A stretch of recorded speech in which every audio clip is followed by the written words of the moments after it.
everybody. This is Jeff Sutherland, and welcome to another edition of Jeff Star Talk. We're on the air, so make sure you tell that special friend. Hey, the camera crew and myself is in Wilcox, Arizona, on location for the 57th annual Rex Island Days. And we're having a great time in this beautiful state of Arizona.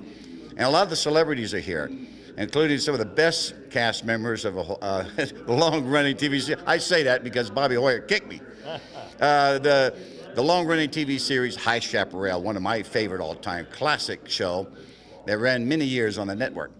And Bobby Hoyer is my guest. And Bobby, thank you for coming on the show. My pleasure, Jeff. My pleasure. Bob, you know, when I just say High Chaparral, and that's a great Western TV series, that's cutting you short because you did so much body of work before and after High Chaparral. Let's begin with Bobby. Where are you originally from? I'm from New York originally, yeah. Did you always wanted to be an actor? No, not really.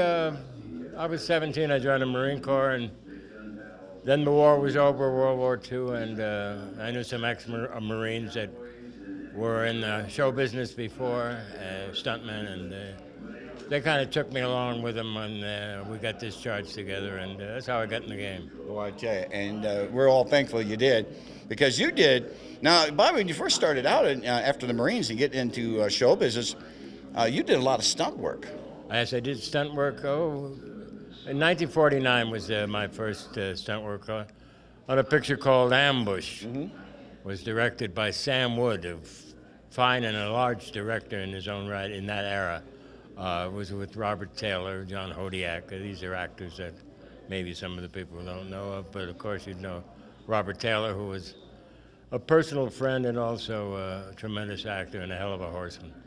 You know, and he is one good-looking rascal, Robert Taylor. I remember, and you know, and he was the love life of Barbara Stanwyck. She had a great marriage with him for a long time, was he a nice guy to work with? He was the best guy to work with, the best guy, one of the best, and he was what is known as a Hollywood star. Yeah. Nothing he ever did wrong. Today, to become a star, it seems you have to do something or end up in jail or rehab or something like that, and you get all the press. The good guys who are there today don't get much press. Of course, they don't get negative press, thank God.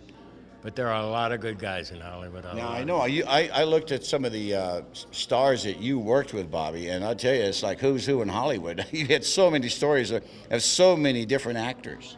Oh, yes, and the actors, you know, Marlene Dietrich was one of them, and I'd worked twice with her. And she was a professional. You know, these are the people that go to work. All it is an 8 to 5 job, in essence. And everyone goes to work, and there's no fanfare on the set, and there's no pecking order, really. Sure. But so many great actors from that old era and the new era, you know. Bruce Willis, who I think is a fine actor. He can do comedy, he can do straight, heavy stuff, and he's pretty athletic himself. And these guys don't get the bad negative reviews, which press as you get, and some of them get, these kids, you know. True. And he is a kind of a physical guy. Yes, he is. Yeah. Yes, he is, and he's a good guy, and politically I like what he thinks too. Well, you know, there's a lot of fans a lot of celebrities who are fans of other celebrities. Did you have any one that you looked up to when you went to the kid shows, you know, the shows before you joined the Marines, something like you would go to the matinees as a kid growing up? Oh, yeah, it was Roy Rogers and Gene Autry and also Bob Steele, who I got to know, did a picture with years later, and we became very close friends. Really? Oh, yeah, and he was a hell of he actually was the epitome of an actor that could do stunts, because he did a lot of his stuff, Yeah, he was very physical, too. Yes, he was. Yes, he was, and he was a good guy, and too bad we had to say goodbye to him. Yeah, he worked, some of the TV fans remember him, because he did so much stuff.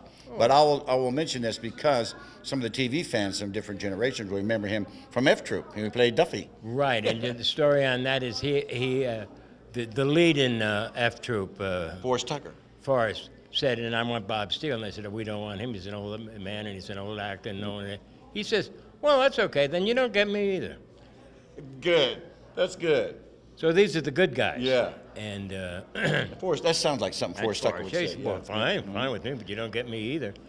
And Bob had a nice career, and I talked to Bob. I said, you're the only actor that came out of the silence to the talkies to black and white to color, to features, to television. He Yep. was up for an Academy Award Yep.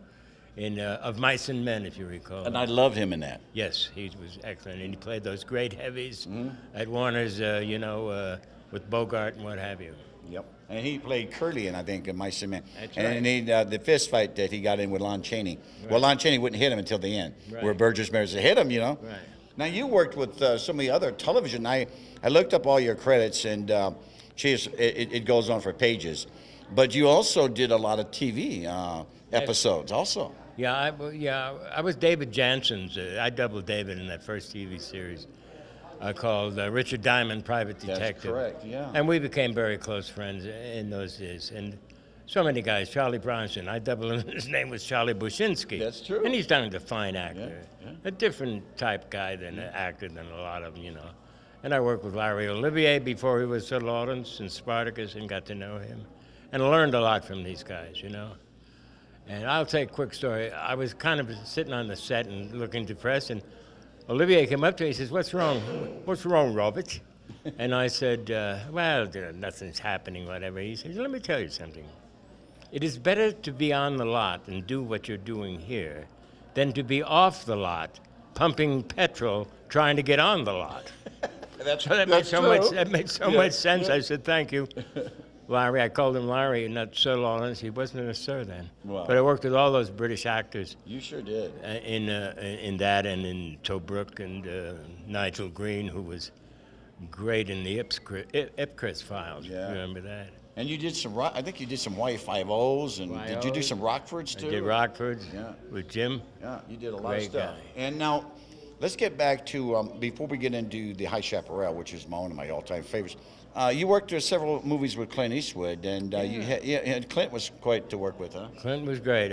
We go back to Revenge of the Creature at the Deep Lagoon, or whatever Yeah, it was. right. And then we go from there. We go to Francis joins the Navy, then Lafayette Esquadrille, and then Clint's career started to pick up. He got that TV series. Rawhide. And he played Rowdy Yates, and then he went to Italy and started that, and that's what did his career. And Yeah, it made him an international star, right? and he's never changed. Yeah. Now over there, and then after that, he made after the spaghetti movies we call it, the Italian westerns. He made Dirty Harry, and you were one of the Dirty Harry movies. I think the fourth one called The Enforcer. Exactly. Yeah, I played the guy in the whorehouse. Pardon the expression. Story-wise, I'm quoting the massage parlor, as they put in the film, and I was the attorney, and also.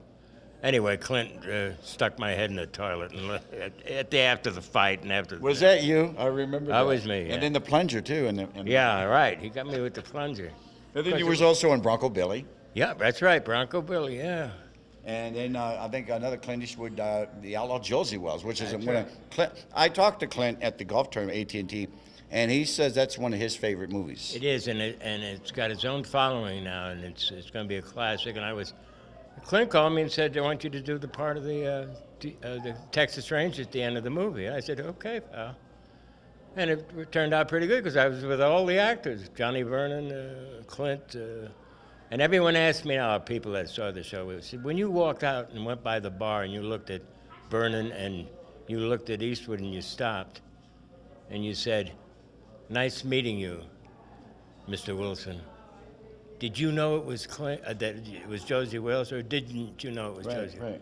So I let him keep guessing. Good. That's good. That's good. And like he did in High Plains Drifter, was it a ghost or was it not a ghost? Or he let the audience guess that. Right, right. Now on some of the movies that you did with Clint Eastwood, before that, you did a classic western on TV called High Chaparral, and you were a regular on that. And how that all come about as being a regular? It became the David Dortort, the producer of Bonanza, and also putting Chaparral together.